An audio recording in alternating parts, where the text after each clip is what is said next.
Comment gérer le risque lié à un projet business? L'une des raisons pour lesquelles beaucoup de gens ne se lancent pas, c'est parce qu'ils ont peur. Peur de perdre de l'argent, peur de perdre leur temps, peur de se faire arnaquer. Tout ceci en réalité est lié à la gestion des risques. Dans cette vidéo, je vais t'expliquer la méthodologie que j'utilise qui va te permettre de tuer les risques complètement.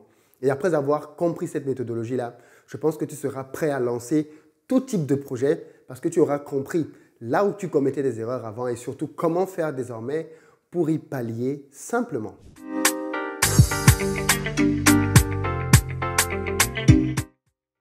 Salut à toi et bienvenue sur ma chaîne. Moi, c'est Philippe Simo. Ici, je te parle d'entrepreneuriat et d'investissement parce que je suis convaincu que ce sont les deux piliers sur lesquels la communauté noire doit s'appuyer si elle veut émerger. Donc, si toi aussi tu veux faire partie de cette belle aventure, je t'invite à faire deux choses. La première, abonne-toi à cette chaîne et active les notifications. Et ainsi, tu recevras tous les jours les nouvelles vidéos que nous produirons sur cette chaîne qui vont t'apporter le meilleur contenu business dédié à la communauté. La deuxième chose, va dans la barre de description et clique sur le lien pour recevoir gratuitement le quiz que j'ai fait, dénommé Le Révélateur. Il va te permettre de faire un bilan, un diagnostic de tes finances personnelles afin de savoir comment est-ce que tu gères ton argent. Et crois-moi, tu seras surpris de découvrir que tu es peut-être une passoire.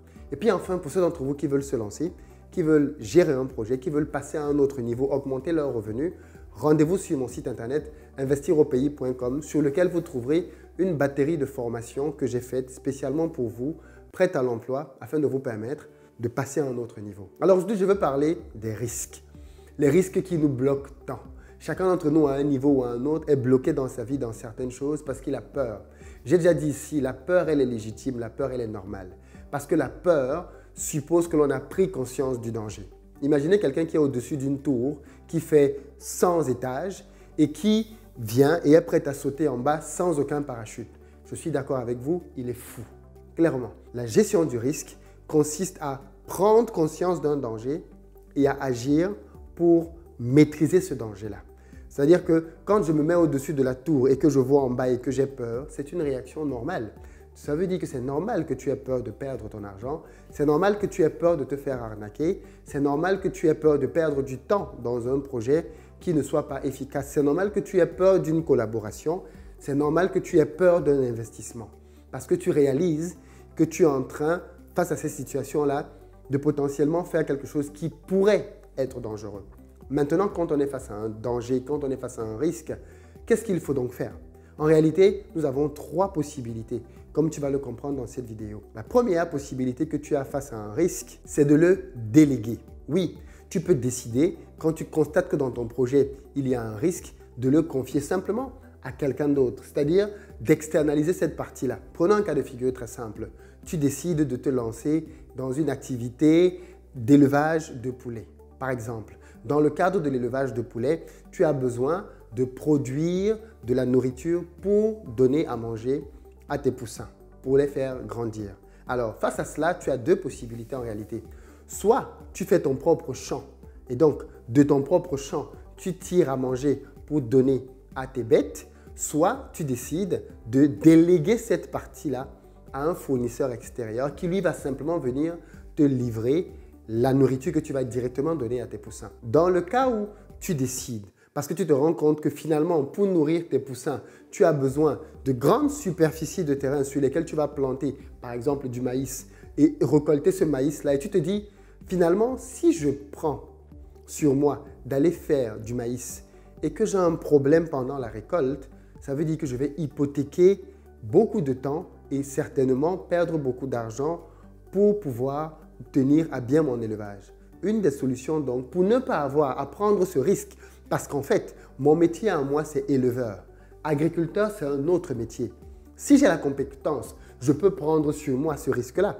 Mais si je n'ai pas la compétence, je peux décider d'externaliser simplement cette partie-là et de décider d'acheter la provende, le maïs, le soja chez un fournisseur extérieur. Et donc, en achetant la nourriture chez un fournisseur extérieur, qu'est-ce que j'ai fait? Eh bien, j'ai clairement délégué ce risque-là. S'il y a quelqu'un qui a un problème dans son champ demain, ce ne sera pas moi, ce sera le producteur de maïs. Et s'il a un problème, ça le regarde. Moi, je veux qu'il me livre. Et s'il ne me livre pas, je ne le paierai pas. Donc, tu vois que la délégation d'un risque est une très, très bonne solution pour éviter justement de se prendre la tête et d'en voir sur soi les conséquences d'un tel choix. Parfois, ça va te revenir un peu plus cher parce que finalement, celui qui va faire du maïs, ça peut lui revenir moins cher parce qu'il a beaucoup d'hectares et il a beaucoup de clients. Donc, tu l'as bien compris, la délégation est un très bon moyen de passer le risque à quelqu'un d'autre. Clairement, tu lui passes la patate chaude et c'est lui qui gère. Donc, dans les projets dans lesquels tu es aujourd'hui, les risques qui te semblent être effrayants, pose-toi sincèrement la question de savoir s'il n'est pas possible pour toi de confier les parties vraiment à risque à un prestataire extérieur dont c'est le métier, clairement. Et donc, comme c'est son métier à lui, tu vas simplement le payer pour qu'il puisse faire cette activité-là. Et de fait, tu seras clairement en train d'écarter un risque majeur de perte dans ton projet. La deuxième possibilité que tu as vis-à-vis d'un risque, c'est de le réduire. Réduire son impact et son effet. Qu'est-ce que je veux dire par là? Supposons que tu veuilles te lancer, toujours dans le cadre de l'élevage, dans une production, par exemple, au pays. Ok? Tu décides de te lancer dans l'élevage, mais c'est un métier que tu ne connais pas. Tu entends souvent Philippe dire sur sa chaîne que l'élevage de poulets, c'est rentable. On a 30% de rentabilité au bout de 45 jours. Et tu te dis, ah, ça peut être intéressant pour moi de faire ça. J'ai toujours voulu faire de l'élevage. Ou alors, je cherche juste un moyen d'autonomiser ma famille ou d'avoir une source de revenus supplémentaire. Donc, je vais me lancer dans ce fameux projet d'élevage. Mais tu n'y connais rien. Alors, tu es bien évidemment là face à beaucoup de risques. Si tu te lances dans un métier dans lequel tu n'as aucune connaissance, il y a de fortes chances que tu perdes beaucoup d'argent. La première chose que tu pourrais faire donc pour diminuer ton risque, c'est de te former. Qu'est-ce qui se passe quand tu te formes? Quand tu te formes, tu acquiers des connaissances. Et en réalité, je me suis rendu compte qu'en fait, la plupart de nos peurs de perdre des choses sont liées à notre manque de connaissances. Prenons ton domaine aujourd'hui, le domaine pour lequel tu es payé, le domaine dans lequel tu bosses aujourd'hui. Si on te demande dans ce domaine-là d'aller bosser dans une autre compagnie, dans un autre pays, est-ce que tu vas avoir peur? Non, parce que tu sais comment est fait ce métier-là. Tu connais les tenants et les aboutissants et tu sais comment faire pour délivrer la performance attendue. Ceci fait donc que quand tu es face au cas de figure qui est le tien, eh bien, tu es rassuré. Prenons le cas simplement de quelqu'un qui est infirmière. Une infirmière, par exemple, est au quotidien entourée de malades qu'elle gère. Par exemple, il lui arrive de faire des soins. Elle peut par exemple injecter des personnes. Pour elle, faire des injections, c'est à la limite naturel et facile puisqu'elle en fait des dizaines par jour depuis des années. Donc pour elle aujourd'hui, franchement, faire une injection, elle vient te nettoie, allez, elle repère une veine et c'est parti. Pour quelqu'un qui n'a jamais fait ça, à qui on demande de faire des injections, il va avoir peur de mal faire, peur du sang, peur de tuer la personne, ainsi de suite. Un certain nombre de peurs qui vont faire qu'il ne va peut-être pas se lancer. Et c'est normal. Par contre, si cette même personne, on la prend et on la forme aux techniques d'injection, au métier d'infirmière, qu'est-ce qui va se passer après? Eh bien, sa peur de faire mal aux gens va complètement diminuer parce qu'elle saura désormais faire. Et tu vas te rendre donc compte qu'en réalité, la plupart des peurs dans ta vie, la peur de perdre ton argent, la peur de ne pas réussir quelque chose, sont généralement liées à ton manque de connaissances. Plus tu vas augmenter ta connaissance dans un domaine et plus tu vas prendre confiance en toi et moins tu vas faire de bêtises. Parce que tu sauras désormais quels sont les garde-fous, où aller et où surtout ne pas aller. C'est aussi à ça que sert une bonne formation. Donc en fait, quand tu te formes, quand tu veux te lancer dans quelque chose, la formation ne doit pas être quelque chose d'optionnel, c'est quelque chose d'obligatoire. Parce que la formation va te permettre de mieux gérer tes risques de perte.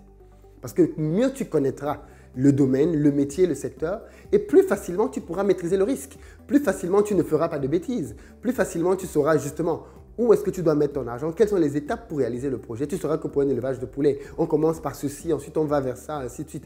Tu sauras step by step ce qu'il faut faire pour réussir, que ce soit dans l'immobilier, que ce soit dans un projet d'élevage, que ce soit dans un projet de cosmétique ou même dans un tout autre type de projet, tu sauras vers où aller. Ne te lance donc pas sans t'être formé parce que c'est le meilleur moyen de décupler les risques. C'est un peu comme pour reprendre l'exemple qu'on a donné, quelqu'un qui a une seringue et qui veut injecter alors qu'elle ne l'a jamais fait. Est-ce que tu accepterais que cette personne te touche pour t'injecter? Probablement non. Alors pourquoi est-ce que quand il s'agit de business, tu es donc prêt à aller prendre une seringue? Parce qu'en fait, c'est ce que tu fais quand tu ne t'es pas formé. C'est aller essayer de lancer quelque chose avec tous les risques que ça comporte. Donc un très bon moyen justement de diminuer les risques, c'est de pouvoir se former et donc de fait d'augmenter sa connaissance dans le domaine bien précis. Alors pour ceux d'entre vous qui ont des projets, qui ont des business, qui veulent se lancer et qui ont peur, qui ne savent pas par où commencer, c'est normal. Revenons au cas de l'injection, vous ne l'avez jamais fait ou alors vous l'avez fait une première fois, ça n'a pas marché, probablement parce que vous n'aviez pas été formé. Je vous invite vraiment à profiter de l'offre exceptionnelle que je propose et qui se termine aujourd'hui. dans laquelle je vous permets de vous former au business. J'ai créé une super formation. Très sincèrement, je pense que c'est l'une des meilleures formations business parce que je te partage là-dedans tout ce qu'il faut que tu saches. Depuis le mindset jusqu'à l'exécution, au pricing, comment faire pour lancer un business efficace sans avoir besoin de se ruiner. C'est la méthode que j'applique et qui me permet de pouvoir lancer des élevages de poulets avec 2000 €. C'est la même méthode que j'utilise qui me permet d'acheter des immeubles à des sommes défiant toute concurrence. C'est une méthode que j'ai utilisée dans plusieurs secteurs, que j'ai testé, rodé et que je te permets maintenant de pouvoir appliquer à ton tour. Elle va te permettre de comprendre comment un business fonctionne, quel est le mindset d'un entrepreneur qui réussit et surtout, étape par étape, comment faire pour lancer et réussir ton projet.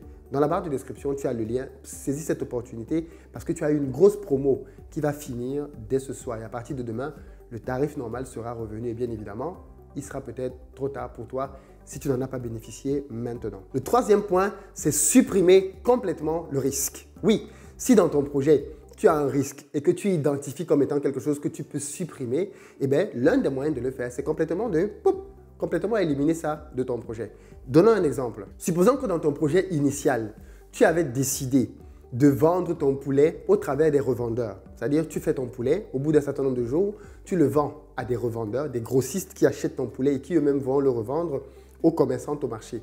Mais tu te rends compte que dans ce circuit-là, ta rentabilité n'est pas très forte. Elle est peut-être de 30, 25% et tu veux plus.